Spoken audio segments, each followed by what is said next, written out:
¿Qué pasó?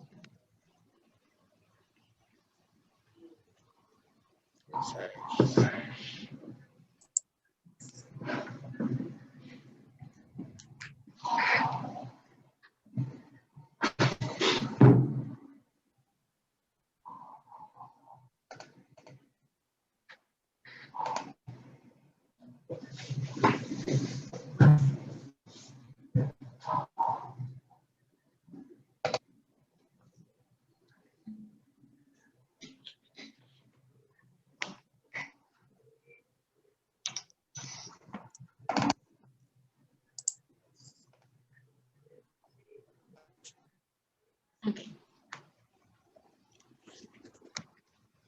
Muy buenas tardes. Entonces, ¿me escuchan bien? Sí, la escuchamos. Ok. Entonces, la clase de hoy es sobre emergencias oncológicas y síndromes paraneoplásicos. Entonces, pues en la agenda, pues tenemos lo que son las emergencias oncológicas, la clínica que presentan, cómo la vamos a diagnosticar, el tratamiento, y también pues tenemos los síndromes paraneoplásicos, su clínica, diagnóstico y tratamiento. Bueno, entonces, ¿cuál sería el objetivo? Entonces, el objetivo de esta clase es conocer cuáles son las emergencias oncológicas y los síndromes paraneoplásicos más comunes. ¿Y por qué? Porque los ojos no ven lo que el cerebro no conoce. Entonces, si uno no sospecha de esto, entonces uno pues no lo va a buscar o no lo va a sospechar. Entonces, bueno, Pedro, contame qué le miras a este paciente. Tiene el diagnóstico, para mí es síndrome de vena cava, se mira dilataciones de todas las venas más evidente en el pectoral derecho. Muy bien. Y como que tuviera una lesión en el cuello, pues no sé si soy yo que no miro bien. Ok, bueno, yo creo que ahí ya un poquito de mucha imaginación. Entonces, sí, efectivamente, pues sí es un síndrome de vena cava.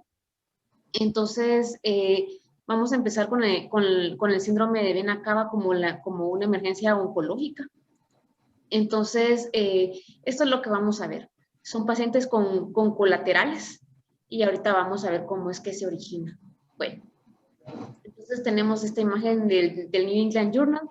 ¿Y qué es lo que pasa? Bueno, entonces tenemos la vena cava que mide de 6 a 8 centímetros.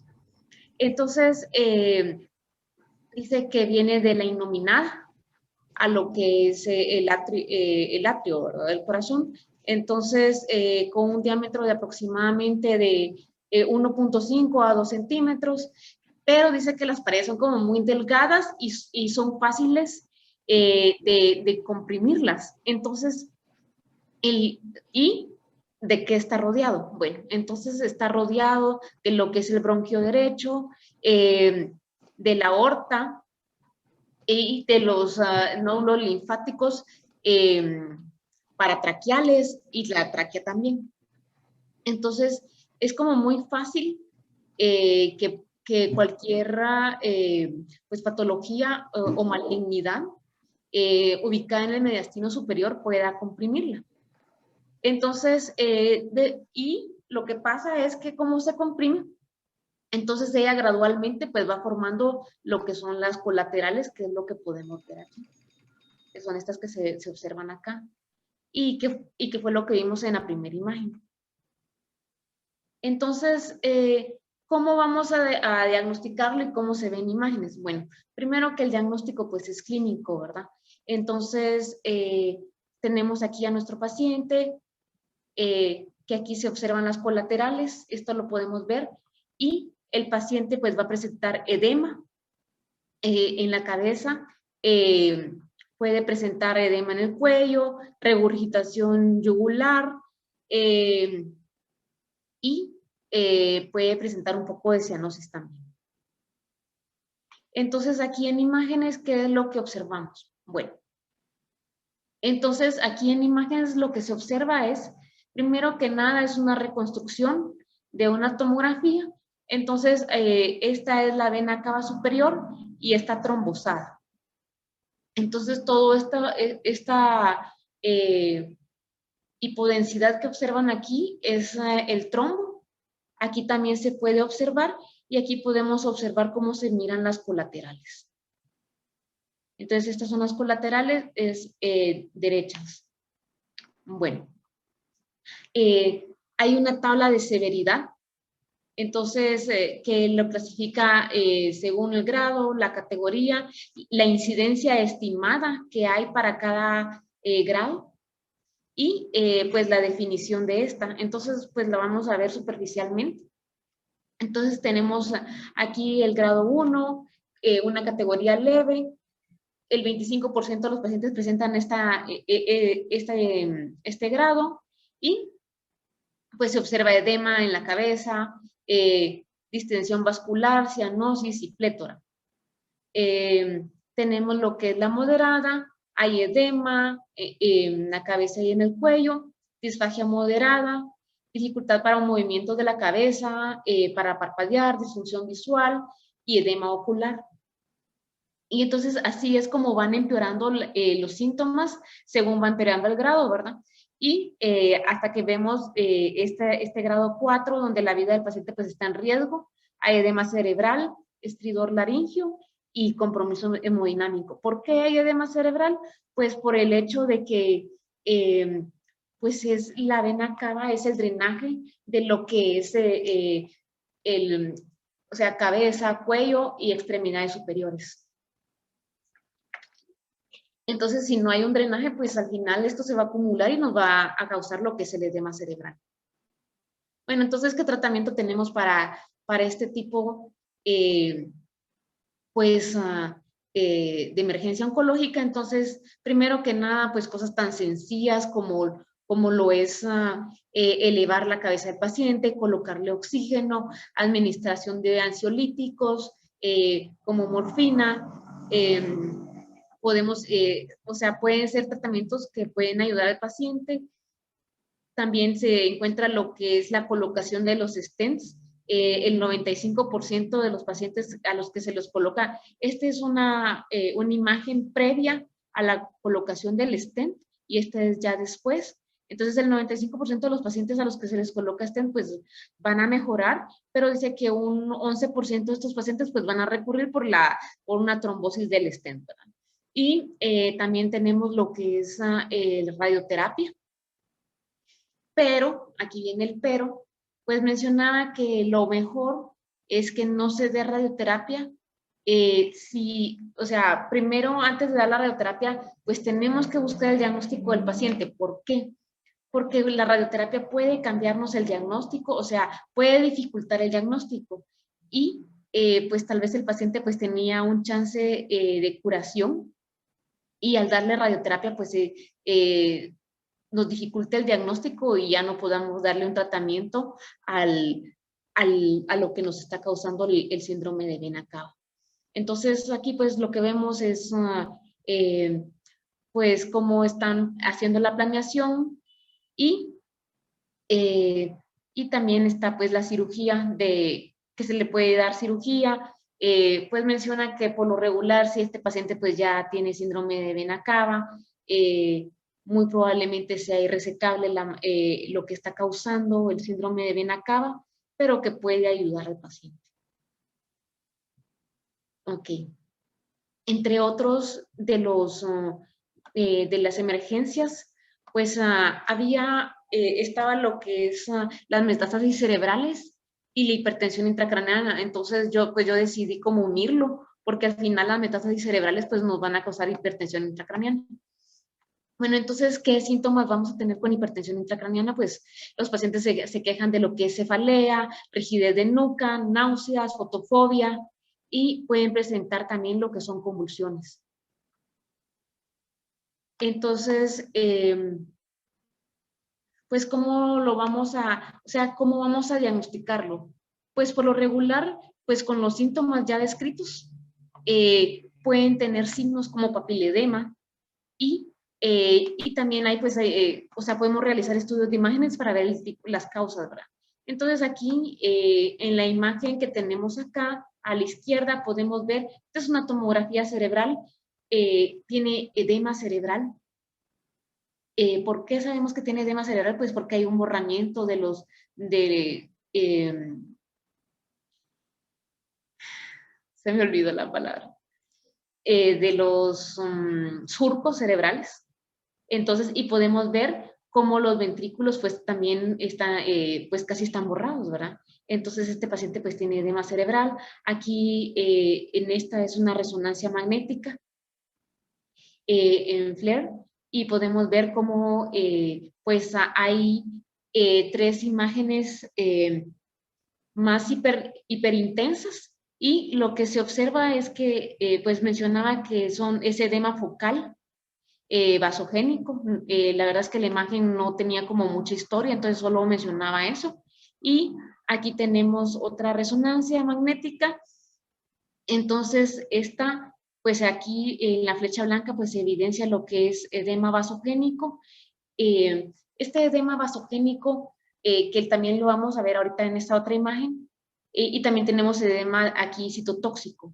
Entonces podemos ver cómo se mira en resonancia magnética los diferentes tipos de edema. Entonces, qué es el edema vasogénico?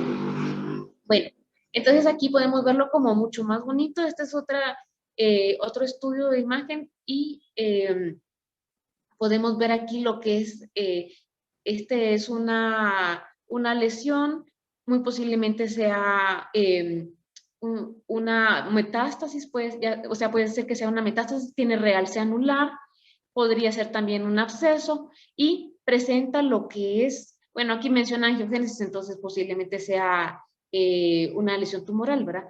Pero, pues tenemos lo que es el edema vasogénico. ¿Y qué es el edema vasogénico? Es la infiltración del plasma a las células. ¿Por qué? O a las neuronas, al tejido cerebral, al parénquima, por medio de los capilares. Y esto por lo regular lo miramos alrededor de lo que son los tumores cerebrales y alrededor de lo que pueden ser hemorragias cerebrales. Podemos verlo alrededor de lo que son abscesos cerebrales también. Entonces, el edema cerebral, los tumores, lo que pasa es que el cerebro humano, pues aproximadamente tiene un volumen de 1400 ml. La sangre y el líquido cefalorraquídeo, cada uno tiene como aproximadamente 150 ml.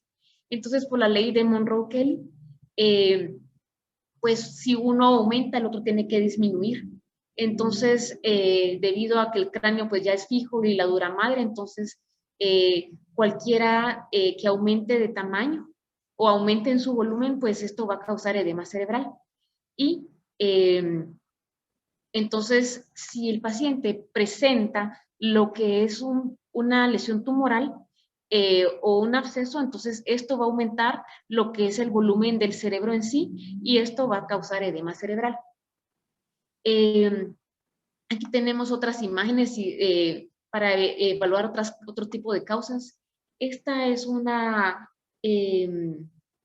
aquí lo que mencionaban es que esta es una paciente con un coriocarcinoma, que tenía una metástasis cerebral, y aquí lo que se observa es hemorragia.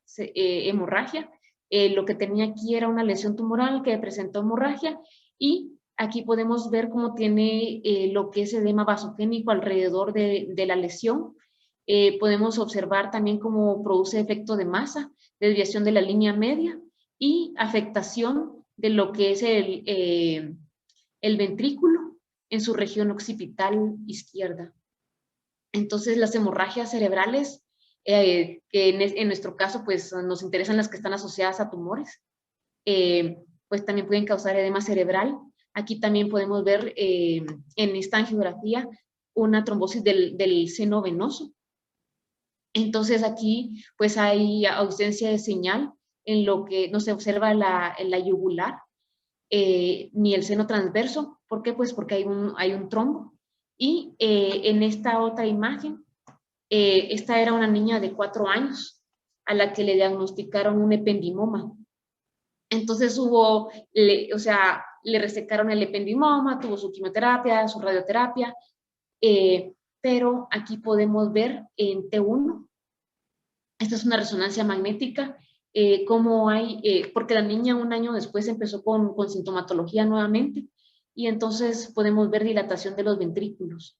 Entonces, pues se hizo el diagnóstico de carcinomatosis leptomeningia, porque a veces pues no es necesario que haya una lesión tumoral, sino que aquí lo que hay es un aumento del líquido cefalorraquídeo, o sea, se está produciendo, dice que se produce aproximadamente como 500 ml y se reabsorbe, pero debido a la carcinomatosis leptomeningia, pues no se puede reabsorber. Entonces, esto es lo que está produciendo es una hidrocefalia. Entonces, pues aquí a esta niña, solo para terminar el caso, le ofrecieron quimioterapia y radioterapia, pero los papás no aceptaron y falleció 2 meses después. Bueno, entonces, ¿qué tratamiento tenemos? Primero que nada, pues el tratamiento va a depender de lo que, de la causa que está produciéndonos lo que es la hipertensión endocraniana. Pero, pues, un tratamiento sintomático, pues, primero que nada, pues tenemos que nuestro paciente no presente fiebre, porque esto va a complicar más lo que es la hipertensión intracraniana. Nuevamente, elevación de la cabeza, aproximadamente de 30 grados. Tener una osmolaridad alta, normal alta, mencionaba, para que no haya edema cerebral o disminuirlo. Podemos utilizar esteroides. En el caso de que sea por un efecto de masa, por un tumor cerebral o metástasis, se me corrió. Podemos utilizar manitol para forzar un poco la diuresis, pues la cirugía, obviamente, y radioterapia. Entonces, otro de las emergencias oncológicas que podemos tener es el síndrome de compresión medular. Bueno, entonces aquí miramos lo que es una resonancia y entonces estamos viendo todo lo que ven aquí, pues es la médula. Y aquí lo que está, hay una salida posiblemente pues sea una metástasis, y entonces podemos ver cómo compresiona lo que es la médula. Y pues esto lo que causa por lo regular, pues es sintomatología neurológica, o sea, dependiendo del nivel de donde esté. Entonces, pues, ¿qué tratamiento pues se le va a dar a los pacientes? Lo mejor es que pues el tratamiento sea lo más rápido posible. Entonces, para compresión medular, pues tenemos lo que son los esteroides. Y bueno, a nosotros pues no nos afecta tanto, pero en las entidades hematológicas pues mencionan que es preferible primero tener diagnóstico antes de administrar esteroides como dexametasona. Tenemos lo que es la radioterapia, pero nuevamente, al igual que con el síndrome de vena cava, debemos de tener antes un diagnóstico para poder pues ofrecerle al paciente un tratamiento dirigido. Y también pues tenemos lo que es la cirugía para lo que es el tratamiento de la compresión medular. Entonces,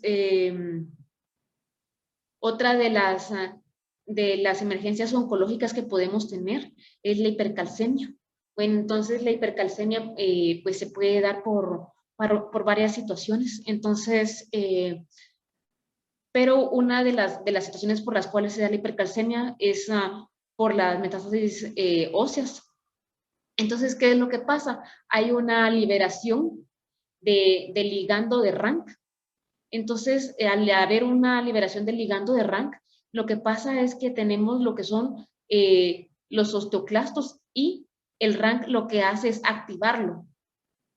Entonces, como podemos ver aquí, ya tenemos un osteoclasto. Bueno, primero que nada es un macrófago, ¿verdad? Entonces, luego al unirse el ligando de RANK al receptor, se activa y se une a otros osteoclastos. Entonces se hace un osteoclasto multinucleado y entonces inicia lo que es la resorción ósea y liberación del calcio. Otra de las formas que puede haber hipercalcemia es por un aumento en cuando en la resorción intestinal. en la absorción intestinal mencionada por los linfomas, por un aumento pues de vitamina D. Entonces, ¿qué tratamiento vamos a tener para lo que es la hipercalcemia? Bueno, tenemos varios, primero que nada, pues tenemos que hidratar a nuestro paciente. Hay que hidratarlo. Mencionaba que podemos utilizar dexametasona, esto es más que todo en malignidades hematológicas, pero mencionaba tanto ESMO como DEVITA que algunos cánceres de mama pueden tener alguna respuesta a lo que es la dexametasona. ¿Por qué? Porque inhibe o disminuye la reabsorción intestinal del calcio. Y también tenemos lo que es los bifosfonatos, como el ácido zoledrónico. Entonces, ¿qué es lo que hace el ácido zoledrónico? Pues eso lo que hace es unirse a la corteza y no permitir que el osteoclasto pues produzca la resorción ósea.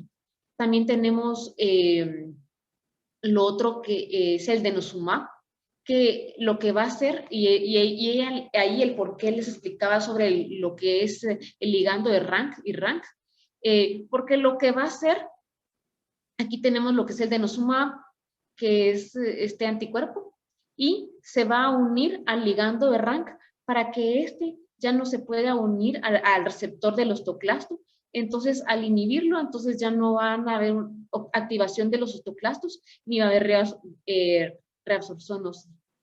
Y pues si el paciente, pues mencionaba que lo más que nos va a hacer reacción en lo que es el ácido zoledrónico es 2 a 4 días, pero si a pesar de hidratación, de esteroides, del denosumab, el paciente pues no mejora, entonces lo que tenemos que hacer, lo que nos queda pues es la hemodiálisis. Y pues como una de las últimas emergencias oncológicas tenemos lo que es la lisis tumoral. Nuevamente, pues la lisis tumoral se ve más en lo que son linfomas, leucemias. ¿Por qué? Pues porque son entidades que tienen una alta celularidad. Entonces, cuando nosotros iniciamos terapia citotóxica, lo que pasa es que al haber destrucción de las células, pues hay liberación de ácido úrico. Entonces, pues también puede haber lisis tumoral en entidades oncológicas, como está descrito que puede haber lisis tumoral cuando hay biopsia de timo. Entonces, pues es algo que debemos de saber y aprender a manejar. Entonces, tenemos la clasificación de Cairo-Bishop. Entonces, ¿qué es lo que pasa? Bueno, primero que nada, pues al haber la ruptura de las células, hay liberación del ácido úrico y de fosfatos, obviamente.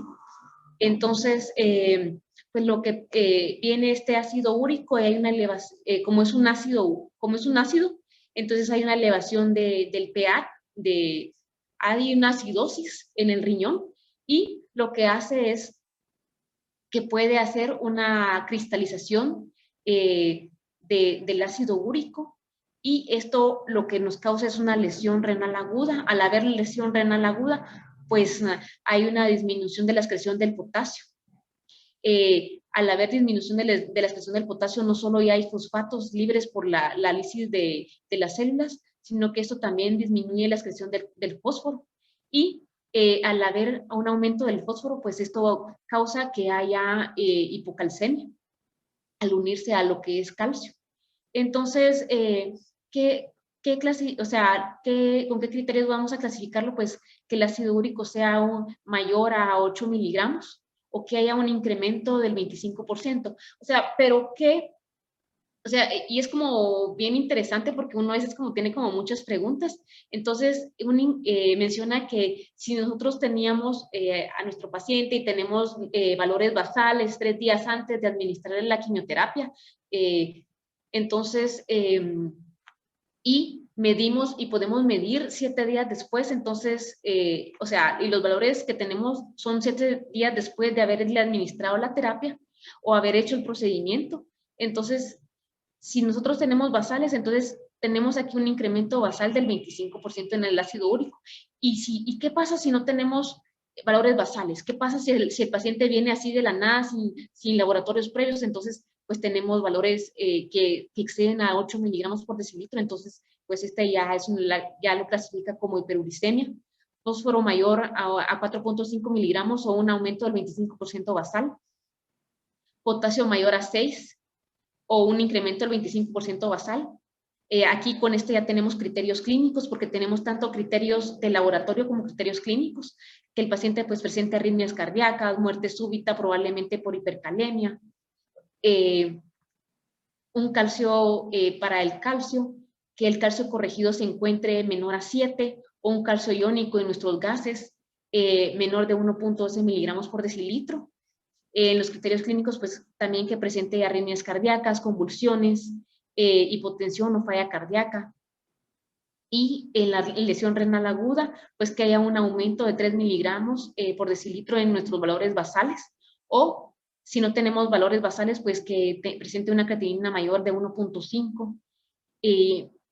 En los criterios clínicos, pues que nos presente oliguria. Entonces, ¿qué tratamiento le vamos a dar nosotros a nuestro paciente que tiene lisis tumoral? Primero que nada, sabiendo que hay pacientes que tienen mayores riesgos de presentar lisis tumoral, lo que hay que hacer es pues prevenir. Entonces vamos a hiperhidratar a nuestros pacientes y pues si ya tiene lo que es la lisis tumoral, pues también hay que hidratarlo. Para lo que es la hipercalemia, o sea, entonces vamos a ir como tratando, ¿cómo vamos a tratar la lisis tumoral? Pues tratando cada una de las anormalidades metabólicas que tenemos. Entonces, pues para la hiperuricemia tenemos lo que es el allopurinol. Entonces, pero tenemos que recordar que estos pacientes por lo regular, en la mayoría van a tener lo que es falla renal. Entonces, ¿qué tenemos que hacer? Pues venir y calcular el allopurinol según la tasa de filtrado glomerular, no dar la tableta completa. Si nosotros tenemos falla renal, pero necesitamos que el ácido úrico pues disminuya lo más rápido posible, pues podemos dar lo que es raduricasa. Bueno, en lo que es la hipercalemia, pues administrar nuestras medidas antihipercalémicas que ya conocemos, ¿verdad? Administrar insulina, hidratación, lo que es esteroides, calcio. Entonces, y pues si no resuelve, pues podemos, tanto como para la hiperfosfatemia como para la hipercalemia, podemos hemodializar en un último recurso a nuestro paciente. ¿Qué otra cosa podemos hacer con los pacientes que tienen hiperfosfatemia? Porque eso es algo que pues realmente a veces no lo leemos, si la lectura no es dirigida, pues hidratación. Tenemos aglutinantes de calcio orales, como lo que es el Sevelamer.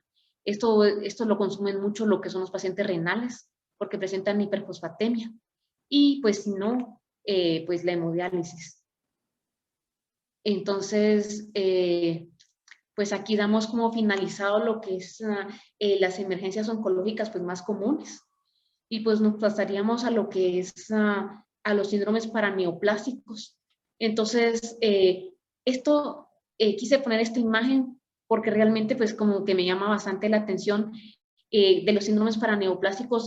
Es difícil el diagnóstico porque es un conjunto de síntomas y signos que pues tenemos que pues unir para verlo como un síndrome paraneoplásico. Entonces, tenemos lo que son síndromes paraneoplásicos endocrinológicos. Y entonces, aquí vamos a hablar pues como de los más comunes. Y los más comunes está aquí lo que es el síndrome de secreción inadecuada de la hormona antidiurética.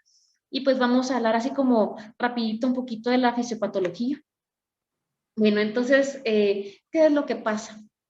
Entonces hay una secreción inadecuada de la hormona antidiurética, y lo que pasa aquí es que tenemos lo que son los receptores de la hormona antidiurética, y uno de ellos es el receptor B2. Este está en lo que es el riñón, o sea, tenemos B1, B1A y B1B, y tenemos lo que es el B2, pero el que más nos interesa es el B2.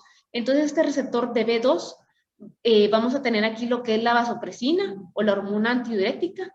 Entonces, se une al receptor B2. ¿Qué es lo que hace el receptor B2? Hace que se una a vesículas que tienen ya preformado lo que son acuaporina 2.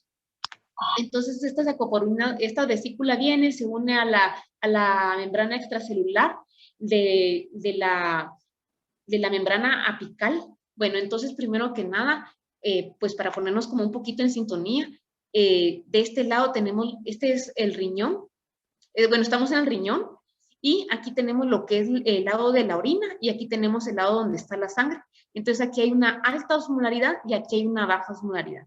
Entonces, cuando viene la acuaporina 2, que son canales para el agua libre, lo que hace es que solo pues extrae lo que es el agua de la orina, nada más que agua. Y pues aquí queda lo que es todos los solutos que tiene la orina, como es el sodio, la urea, la creatinina, y entonces pasa aquí el agua por la acuaporina 2 y entra nuevamente a lo que es la sangre por la membrana vasolateral por medio de la acuaporina 3 y 4. Y ahorita vamos a ver por qué la importancia de explicar esto. Bueno, entonces, aquí tenemos, aquí en esta imagen, podemos ver lo que, este es un paciente, esta es una tomografía cerebral, esta es previa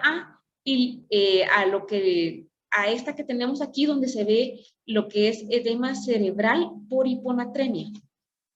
Bueno, entonces, ¿se recuerdan que les dije que aquí había solo paso de agua libre? Entonces, cuando pasa el agua libre, deja aquí el sodio, entonces hay una hiponatremia que puede ser una hiponatremia eubolémica. Entonces, si hay un cambio de sodio demasiado rápido, agudo, lo que nos va a dar es un edema cerebral. ¿Por qué? Porque las soluciones hipotónicas hacen que la célula o las neuronas entren lo que es agua, y estas pues se edematizan, y aquí lo que vemos pues es edema cerebral por esto. Entonces, otra vez borramiento de los surcos cerebrales, y podemos ver también cómo los ventrículos pues fueron casi que borrados también por el edema cerebral.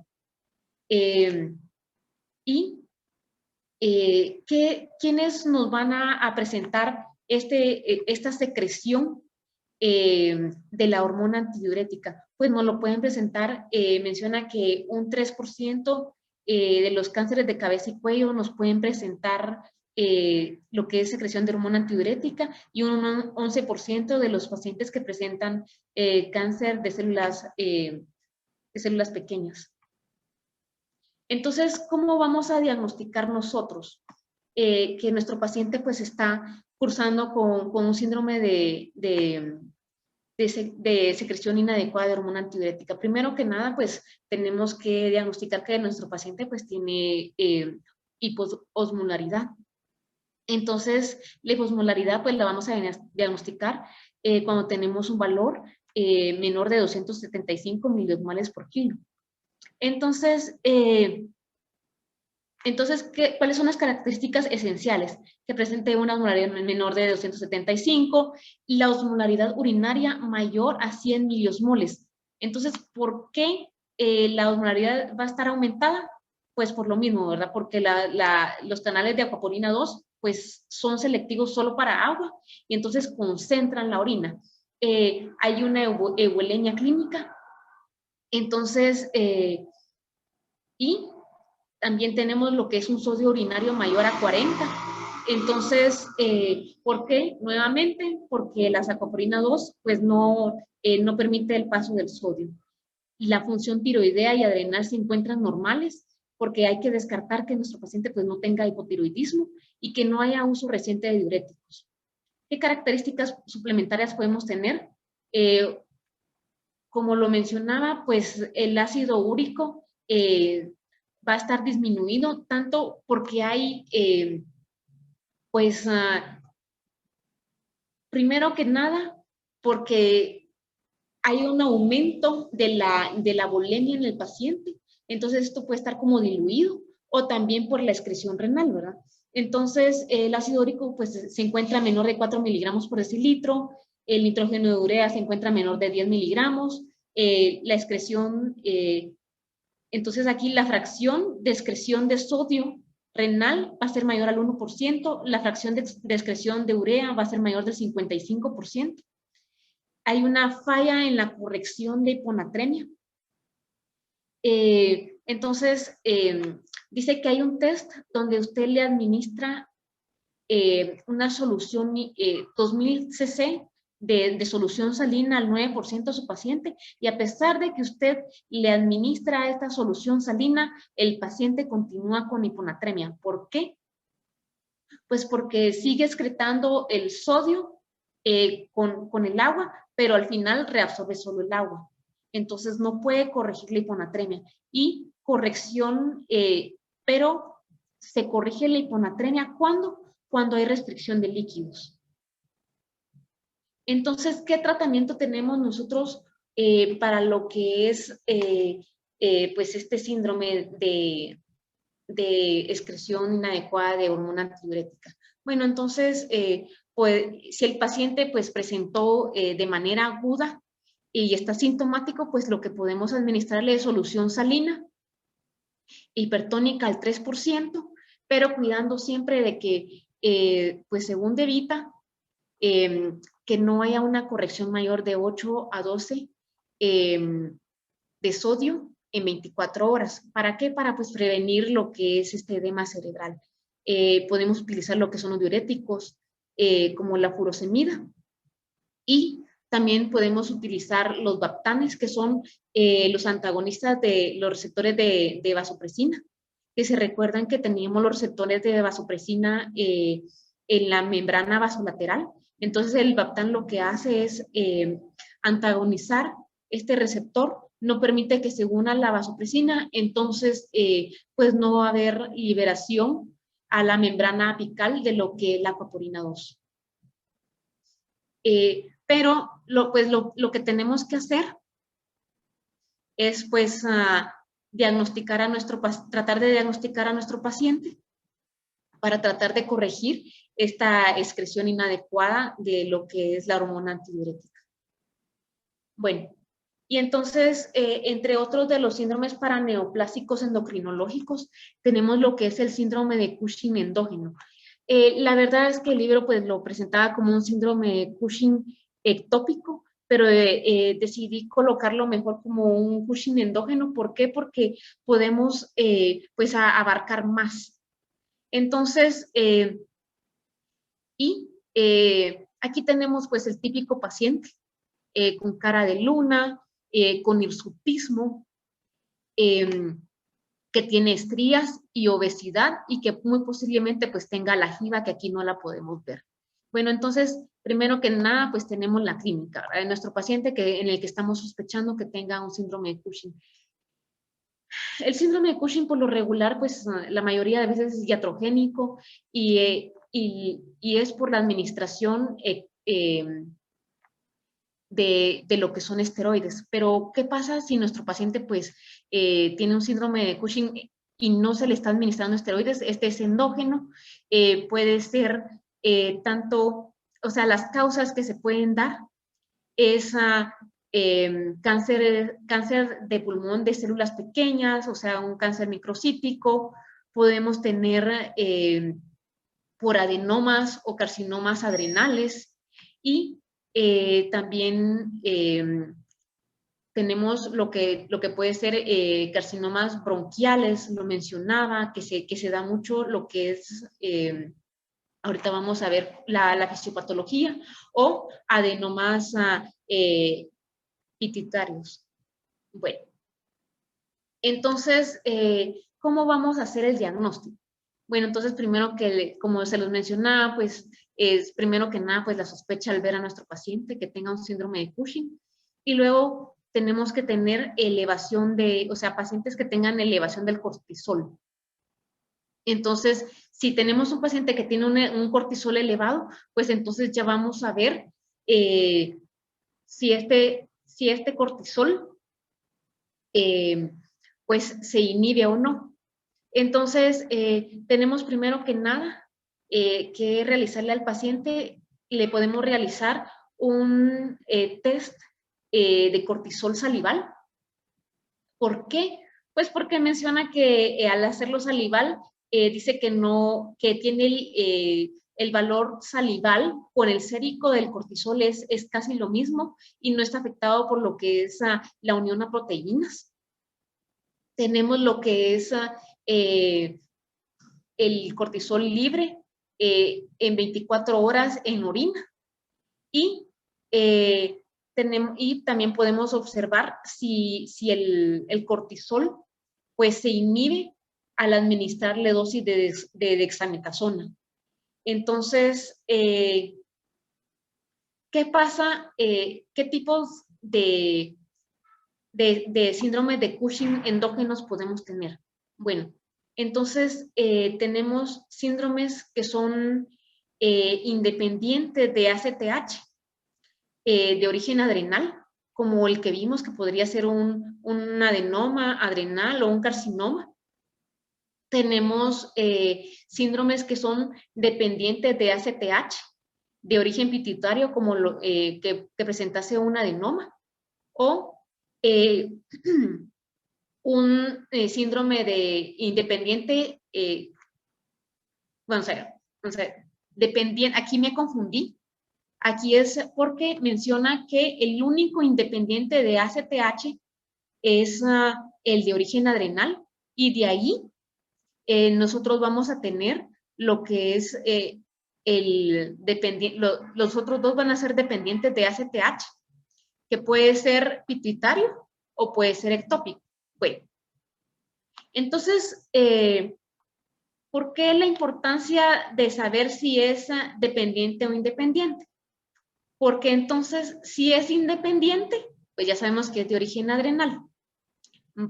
Y si es dependiente, entonces lo primero que vamos a hacer para nuestro diagnóstico es ver que, bueno, entonces menciona que tenemos que hacerle un laboratorio para ver los niveles de ACTH séricos. Si el valor es menor de 10, entonces es independiente de ACTH. Si es mayor de 20, es dependiente de ACTH.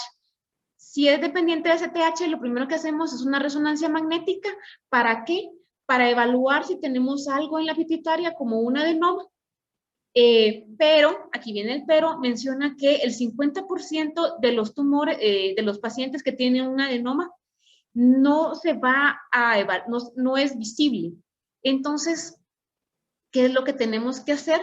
Se toma una muestra del seno y porque menciona que pues esto está como más cerca de la pituitaria, entonces si nosotros en esta muestra tenemos un valor 2 veces mayor al sérico pues en extremidades, entonces es como, aunque no lo evaluemos en la resonancia magnética, lo más probable es que tengamos un adenoma que no está produciendo ACTH.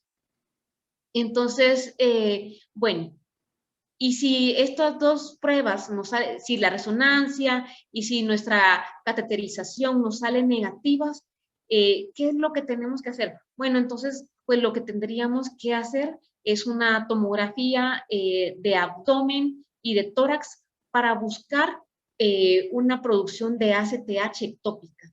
Y pues aquí pues les coloco esta imagen donde se observa que hay un carcinoma en el bronquio y que este es el que está produciendo, este paciente pues tenía un síndrome de Cushing endógeno y este estaba produciendo lo que es ACTH. de manera ectópica. Entonces, ¿qué tratamiento tenemos? Bueno, nuevamente, pues el tratamiento va a depender de la causa. Y pues lo mejor es tratar la causa, ¿verdad? Pero pues tenemos lo que es el Mipperfex, que es un inhibidor de la esteroidogénesis. Y también tenemos lo que es la metirapona. ¿Y qué es la metirapona? Pues esta metirapona lo que va a hacer es venir y inhibir lo que es la ACTH. Ok. También tenemos lo que son los síndromes paraneoplásicos neurológicos. Este es otro tipo de síndromes paraneoplásicos. Y pues hacía la mención que nosotros